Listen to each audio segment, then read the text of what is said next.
So, doctor, you've been doing all right, huh? Dr. Baldwin from you, please. The mic check. If you just want to count to 10. Yes. 1, 2, 3, 4, 5, 6, 7, You're 8, great. Thank you. 9, 10. All right. 1, 2, 3, 4, 5, 6, 7, 8, 9. And you're good. All right. Never mind. One more, Dr. Haynes, please. Okay. 1, 2, 3, 4, 5, 6, 7, 8, 9, 10. Now is the time. Yes. Yes.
Mic check.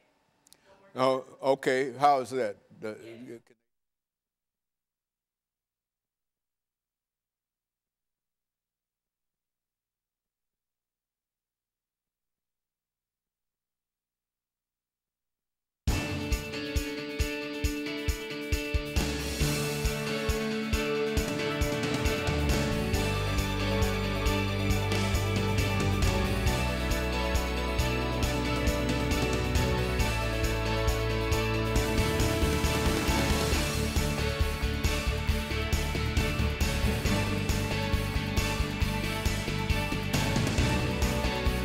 Thank you and welcome to the show this morning. The topic this morning is the change in face of the African American church at the 21st century. And we have with us as our guest this morning, Dr. LBaldwin, to talk about how the African American church has changed over the last century. And of course, Dr. Baldwin, let me welcome you to the show this morning. Thank you. To tell you how delighted we are to have you. But as I say each time, that you've been with us so many times, and to talk about your background, your education, and your experience.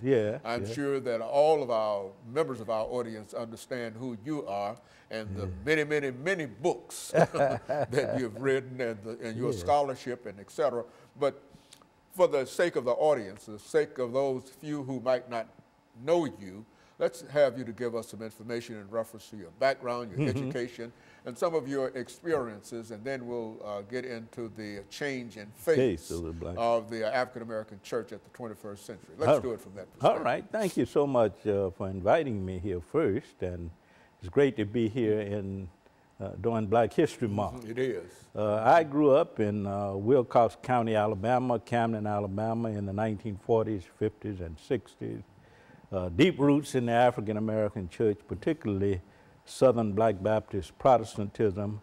I matriculated at the public schools in Camden, Alabama in the 1950s, and graduated from Camden High School in 1967. And of course, from there, I matriculated at Talladega College in Alabama, was there 4 years, ultimately receiving a BA in history from Talladega. From there to Crozer Theological Seminary in Rochester, New York, where I received the MA in 1973 and the MDiv, Master of Divinity, in 1975. And from there to Northwestern University, where I was awarded the PhD in American Religion in 1980. So my educational pilgrimage has really occurred very much in connection with the black church. Both are inseparable as far as I'm concerned, in terms of my own development. As a matter of fact, did you at one time say that your father was involved in preaching?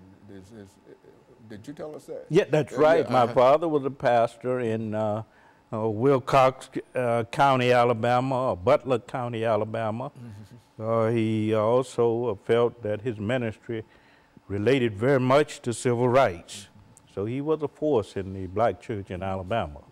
Very good. And so let's talk about the African American church, Dr. Baldwin, and to sort of start us off at the period of slavery. I mean, you know, we talk about the African American church and et cetera, but during slavery, Africans did not have an organized institution as a church. But nevertheless, they did have, speak to it from that perspective. Exactly. In the South particularly, now you did have in the antebellum North the development of institutional black churches, but in the South, we had essentially the invisible institution of the slaves, where they met in the woods and the thickets and the ravines to worship their God and to give expression to their spirituality. So you had in the South the invisible institution, and in the North the more visible institutions in terms of the institutional church. But in the pre-Civil War years, we know that black religion developed along both lines. But after the Civil War, you get, with the Emancipation Proclamation, you get the freedom of African Americans in the South, and then institutional church developments began to occur throughout the country. So since the period of Reconstruction, I think we can speak of the black church as a national phenomenon, spilling over into the North and the South. And that institution, of course, has taken on structural form and also a sense of mission since the Reconstruction period.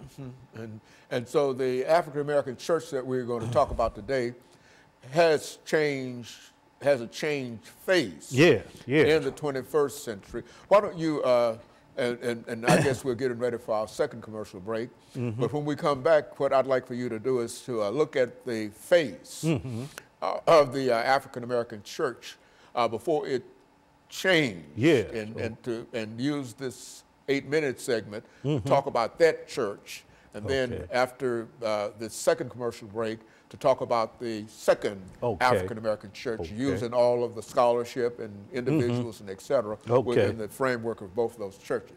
And so we'll be back with our audience following this very, very short commercial break.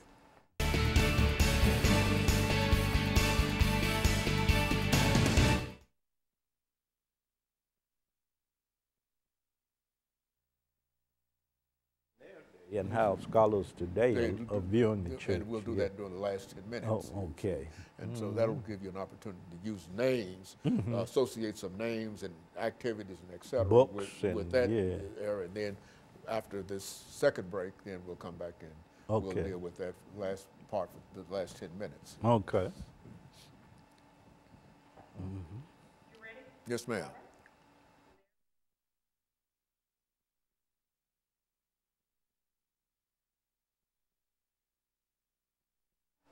Thank you and welcome back to the second segment of the show for the morning.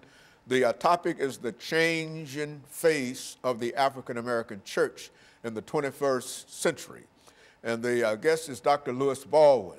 And Dr. Baldwin, let us see if we can pick up at this point and to talk about the African American church before it changed during the 21st century. Now, we know about that church largely through the scholarship of some of the pioneers like W.E.B. Du Bois and Carter Woodson, Benjamin E. Mays and Joseph Nickerson and E. Franklin Frazier.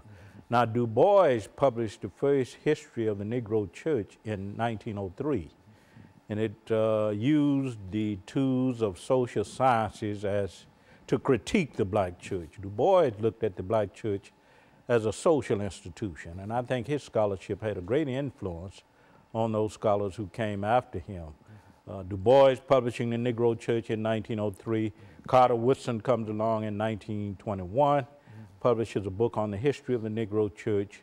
And in 1933, Benjamin Mays and Joseph Nicholson published The Negro's Church. And in 1963, of course, E. Franklin Frazier published The Negro Church in America.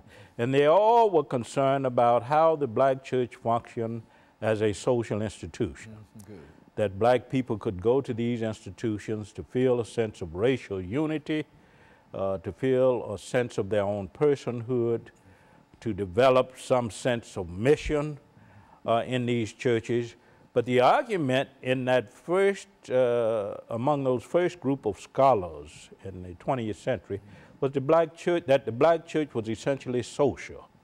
Of course, Du Bois and Carter and E. Franklin Frazier were sociologists. Carter Woodson was a historian. E. Franklin Frazier was a sociologist. So we can understand that the stress at that time was on the black church as a social institution and how it met the needs of black people. But there was that critique among these scholars also that the black church had not done enough to address the social, economic, and political problems confronted by blacks. So this scholarship occurred during that period of the traditional black church. We can talk about the new black church later. But the argument also focused around this question of just how involved the church was in civil rights activism. You take people like E. Franklin Frazier and W.B. Du Bois, Carter Woodson, they felt that the church had much to be desired in terms of its activism, that it was primarily responding to the religious needs of the people and not really responding appropriately to the social, economic, and political needs of the people.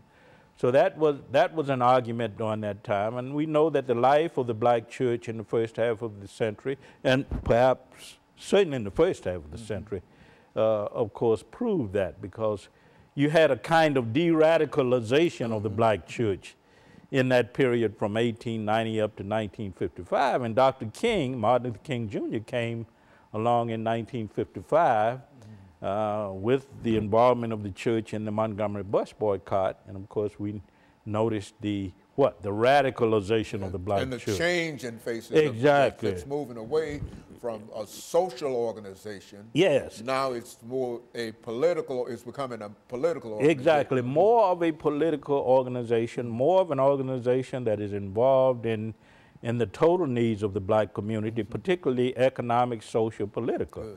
And of course, the civil rights movement had a great impact on the changing face of the black church. That was one point at which the face of the black church changed, because Dr. King made the church relevant in the struggle for civil rights. He drew on the prophetic tradition of the black church and applied that in his civil rights campaigns. So that was very, very important in the mid-1950s. So we see a different church from that we recognized in the period from Reconstruction up to 1955 when the Montgomery bus boycott started. And so in a real sense, the church, while it changed, how did people react, did African Americans react to the change in face of this church? I think the African Americans on the whole, particularly those who were church connected, reacted quite well, because what Dr. King did and others who were involved in his Southern Christian Leadership Conference in the 1950s and 60s, they made Gandhi relevant, because many of Gandhi's ideas coincide very much with New Testament ideas in the Sermon on the Mount. Love your enemies, turn the other cheek. So Dr. King and others in the South in the black church had already been exposed to the New Testament teachings of Jesus, so that made them more receptive to the teachings of Mohandas K. Gandhi. So I would say that African Americans responded well to this changing face of the black church from the mid-1950s up, when Dr. King drew on the church as a kind of social and political platform, as a de facto platform for the civil rights movement. Black Americans responded quite well.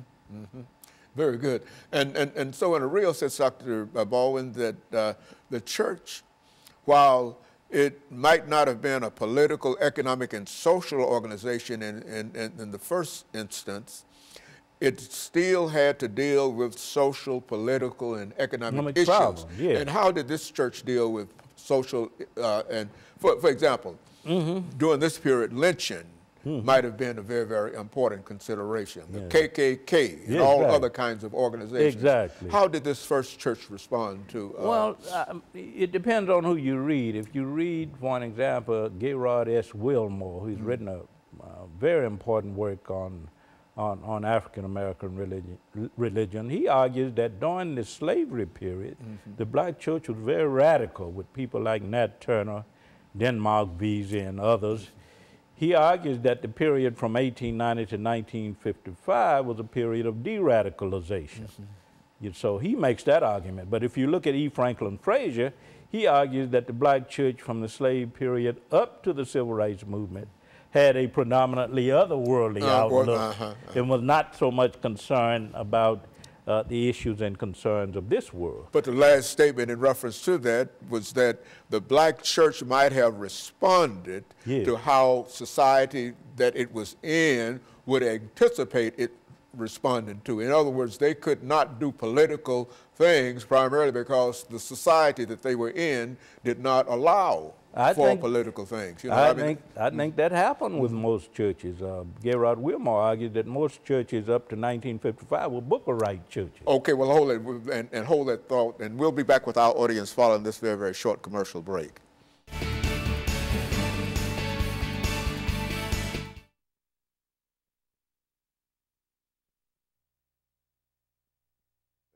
You know, we talked about the traditional, now the mega church, the new black church. American new black church, and how it responds. Exactly. Yeah, I was thinking, you know, when Nat Turner and others, as a matter of fact, after slavery, the African American church almost had to be concerned only in religion. Exactly. Because outside of that, you know, the Klan and all those other radical groups that wish to hold the Negro down. And of course, anybody who started talking about anything about voting and whatever in a church. And the beat back advances in the South. That's right.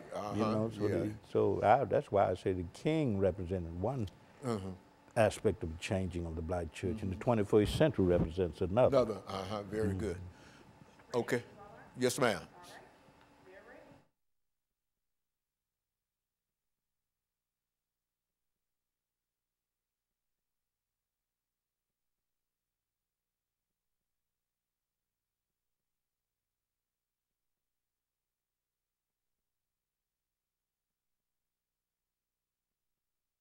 Thank you and welcome back to the final segment of the show for today.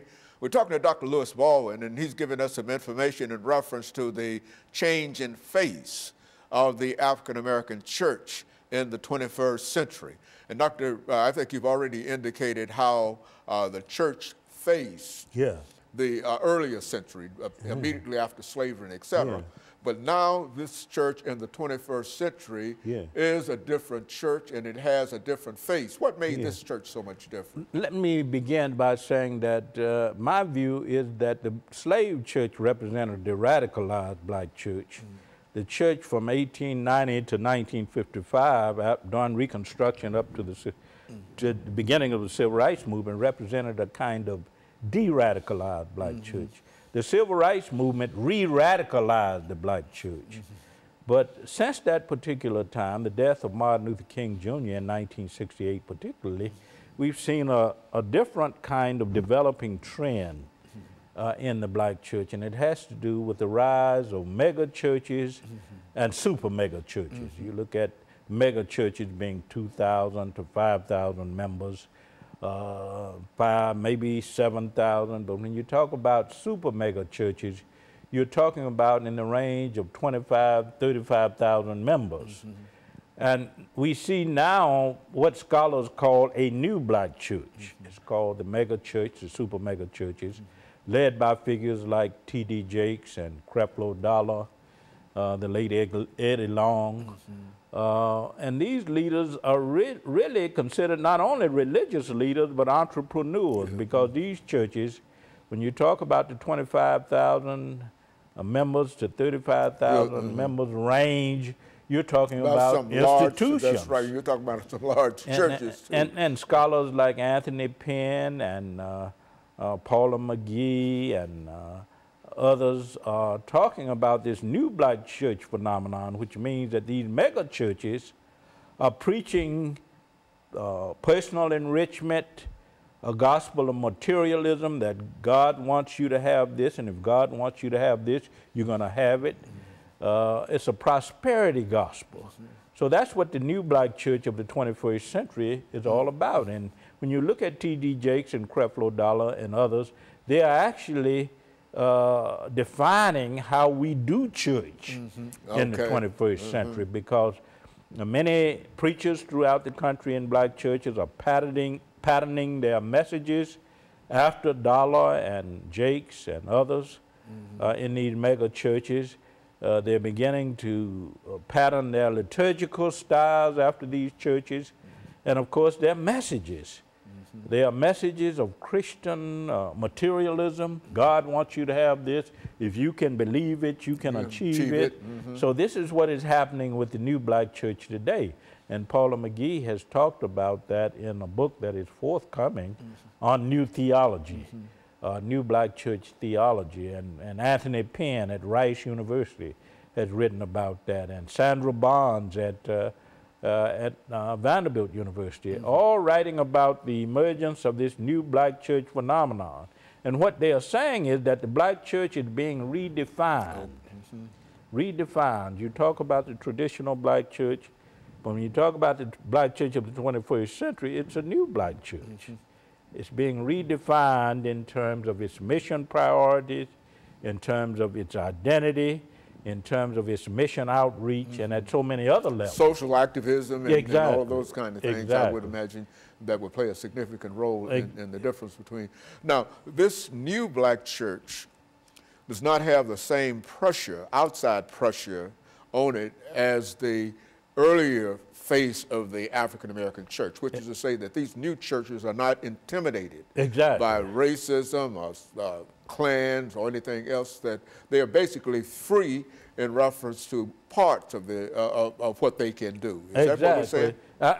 That's true in a sense, but most of the scholarship argues that the new black church is less prophetic than the church that existed during the era of Martin Luther King Jr. Because Martin Luther King Jr. preached a social gospel and made the church relevant to that gospel.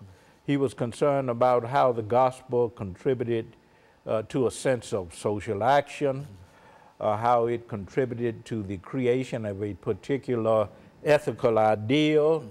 And what we find in contemporary churches, the mega churches, the new black church, of course, is an emphasis on spiritual enrichment, personal salvation, but not that prophetic dimension that Dr. King brought to the church. That's what's missing, I think, in this new black church, this mega church, the super mega churches like Potter's House in Dallas, led by Dr. T.D. Jakes. Dr. King was concerned about how the church should be, how the church could be a voice of conscience, how it could be put to the service of bringing about social, economic, and political change through demonstrations and marches and other forms of direct action, nonviolent direct action. But you don't see that today with the new black church, the mega church and the super mega church. And so would you say that this new church is more a church of African-American nationalism, that is black nationalism, than perhaps the earlier church had been? I would say individualism, because the earlier traditions in the black church encouraged a kind of communal consciousness, the idea that the black community as a whole was one and that they had to struggle for the liberation of the black community. But today there's so much emphasis on individual salvation, so much emphasis on personal enrichment, so much emphasis on how I might improve my own situation. But I think the church during Martin Luther King Jr. era was put to the service of a communal revolution. Good. That is, all people had to benefit from the changes that occurred in society. So you had the movement from the slave church, which was radicalized, to the church between 1890 and 1955 that was de-radicalized, from the church from 1955 to roughly 1968, led by figures like Martin Luther King Jr., re-radicalized, and what we see since the death of King in 1968, through the 70s, 80s, 90s, up to the present, of course, is the rise of the mega church phenomenon, super mega churches, which are not very prophetic.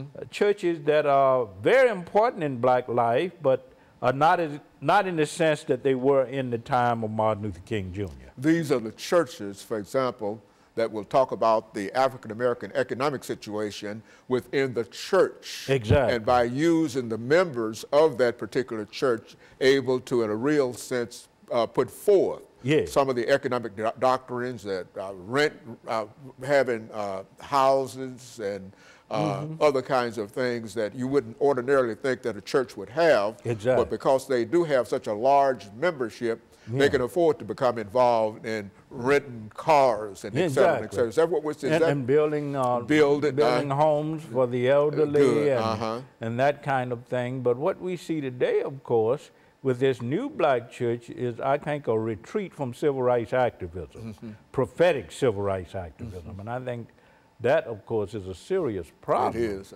And also what we see, a developing trend, is that young people are so alienated from the church today. And I think C. Eric Lincoln and Lance Mamiya pointed that out in 1990 in a study on black religion and the African American churches. That is, for the first time in our history, we are seeing more African American young people who not only do not know anything about the church, but they have no respect for the church. And don't attend And they don't attend the church. So that is a developing trend in the 21st century also. And then you have the dying phenomenon of the neighborhood church.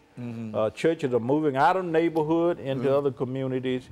And of course, that is another trend, I think, that is defining the new black church of the 21st century. Very good. And of course, Dr. Baldwin, we're coming to the end of this show.